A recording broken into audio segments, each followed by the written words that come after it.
Hey everybody, just got Spiderman Homecoming, and yeah, it's good. Not great, but I wouldn't say it's bad. Faults to be sure, but you know how much I love nitpicking. But in all fairness, I would say Wonder Woman is a bit better. But that's all really the negatives I'll get to. The best way to describe this movie is the happy medium between the over-the-top zany, basically ripped straight from the comic book movie we got with the Tobey Maguire era, and the use the comics as a reference material to make your own movie era of the Andrew Garfield. And you know, they each have their merits, except Spider-Man 3. Spider-Man 3 is horrible, and I will fight anybody on that in the comment section below.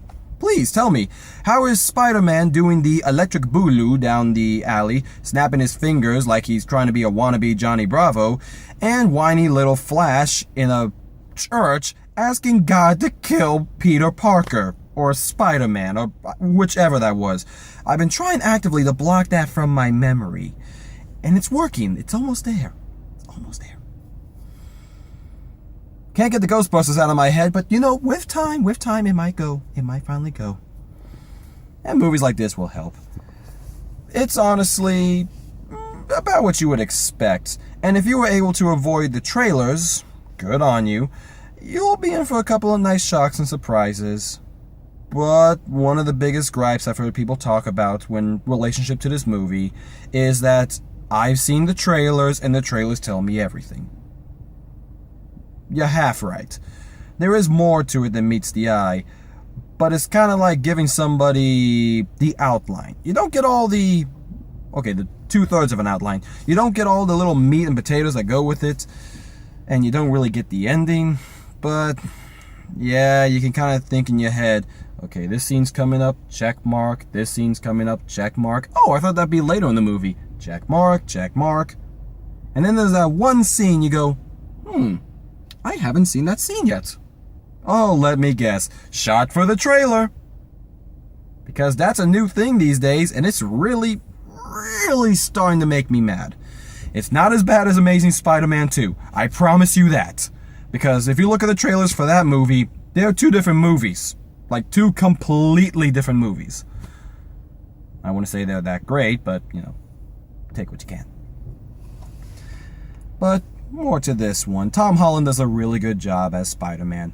If you enjoyed him in Captain America 3 Civil War or Avengers 2.5, you'll enjoy him in this movie. It's basically his little back and forth shtick for the entire movie. Now, whether or not you enjoy that is completely up to you. If you personally found him irritating and to the point where you wanted to strangle him in the movie, you really probably won't get much out of this. And thankfully, Tony Stark is in this movie, but he's not overplayed. He's kind of like, how to put this bluntly? He's kind of like a scene transition. Something will happen, Spider-Man does something, go on, and Tony Stark. Go on, Tony Stark. Cameos, voice calls, even a couple of, actual shoots to show he was there. And it brings back a couple of other characters, especially from the Iron Man movies. Happy's there, his little bodyguard. Okay, he's not little, but you know who I'm talking about. The guy who gets blown up in 3 gets to live, so, gives him more stuff to do. And actually, Pepper is back. I almost didn't recognize her, but, she's back. And more stuff with that. Other than that, basically everyone's out of it.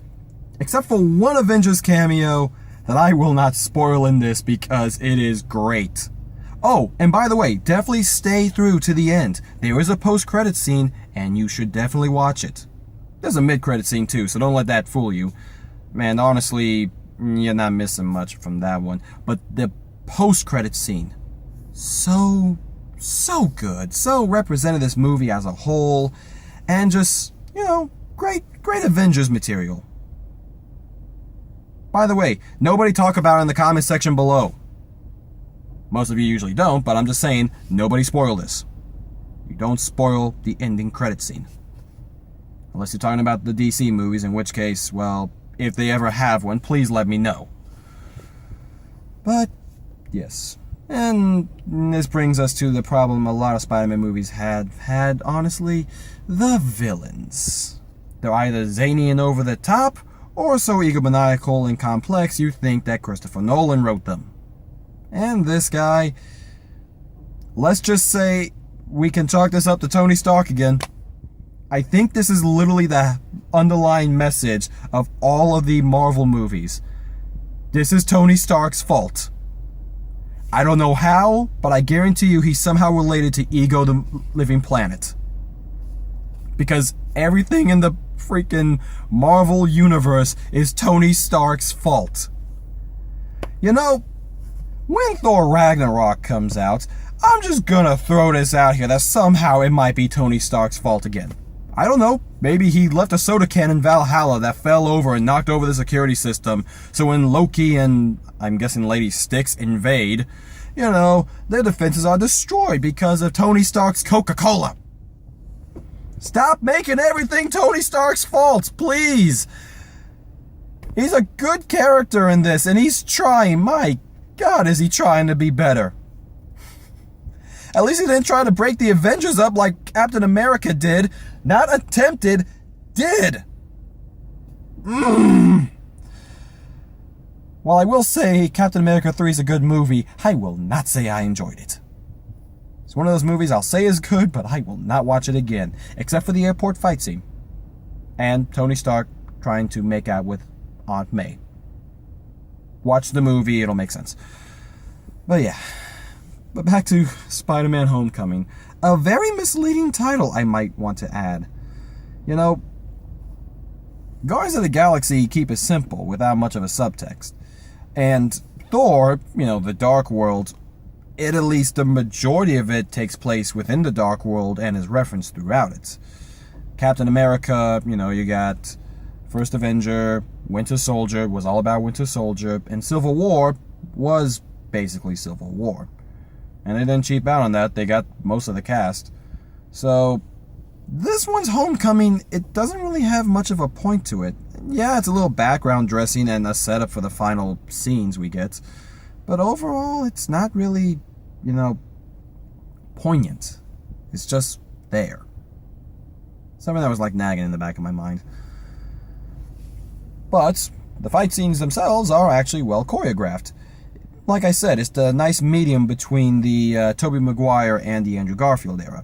It's great, you can keep track of it, it's fast-paced, Peter's witty throughout, but at the same time he feels real, like a real teenager would. He, you know, lashes out, he tries to talk himself into a situation where he can, you know, think he's right, and not a big fan on authority figures. Yeah, if you got a teenager, you know exactly what I'm talking about. But he has his redeeming moments, and he has an honest-to-God good character that shows throughout the movie. And his friend, Ned. I so wanted it to be Ned from Ned's Declassified, but nah, not him. But he's the guy at the computer.